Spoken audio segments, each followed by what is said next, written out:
is one more move in the war on cash. My name is Abdullah, and recently I launched a payments platform. I have one goal and one goal only, and that's to hit $1 million in monthly recurring revenue as soon as possible. So the plan is pretty straightforward. Acquire as many customers as needed to hit our goal of $1 million in monthly recurring revenue. In theory, it does seem kind of simple, but in reality, it's not as simple as it seems. There's obviously a lot to learn and a lot to process in this world of payment platforms and payment processing. I'm coming into this with no prior experience, by the way, so I'm sort of just winging it as I go. Coming to think of it, the first order of business should have been to look for a suitable mentor. You know, someone who has a bit of experience in this industry, or someone who just has great business intuition in general.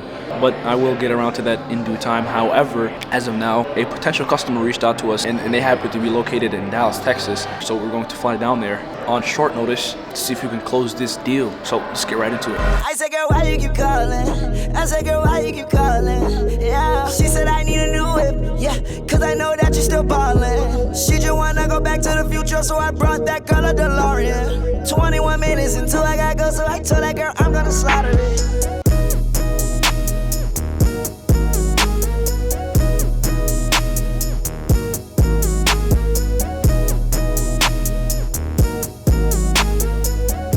So how you feeling, man? Honestly, I'm not feeling too nervous. I'm feeling all right. But we do have that meeting in just about 5 or 6 minutes here, and I'm feeling great about it. Just because they reached out to us first. When someone reaches out to you first for your service or your business, I mean, it's pretty much in the bag. All that's left for us to do now is just execute and make sure it doesn't fall through. Or is fall through the right term? Or is fall through? I mean, I may get it, bro. Yeah. They'll get it. Make sure it doesn't fall apart. I don't usually prepare for these kind of meetings. It just kind of happens, right? I feel like if you prepare too much, then you're gonna get stressed out, and then you're gonna, slur your words and do all this and do that. You just gotta go with the flow.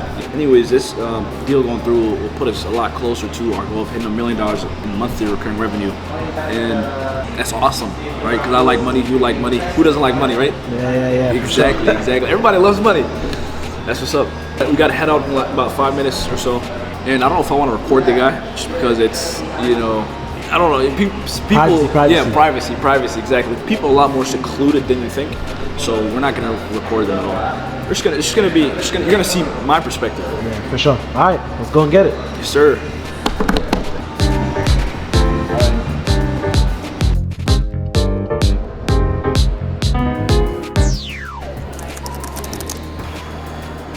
Yeah, so it's a payments platform. I'm based out of Minnesota. I've taken a look at your merchant statement. Do you have any questions for me? Okay.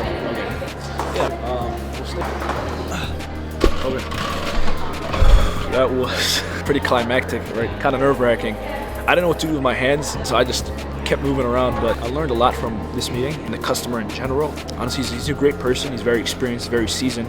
Yeah, it's pretty cool.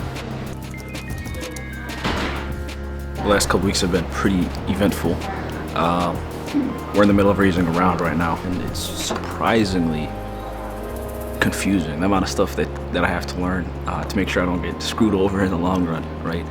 Things like cap tables and ESOPs and safes.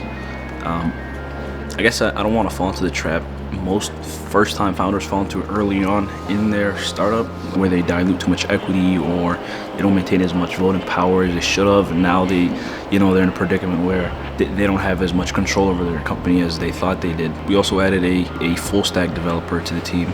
It's exciting. I mean, it's always exciting to have more people on the team. I don't really know how to manage people, but I guess that's something that I can learn on the fly. I mean, this is basically what building a startup looks like. I guess there's a lot to learn, there's a lot of ground to cover. The learning curve is pretty steep, but I'm hoping to surround myself with the right people to make sure that this whole thing doesn't go off the rails. If you've made it this far in the video, appreciate you. Make sure to subscribe, like, all that good stuff. This is my first video, so I do apologize if the videography or the editing is not on point. Make sure you guys stay tuned.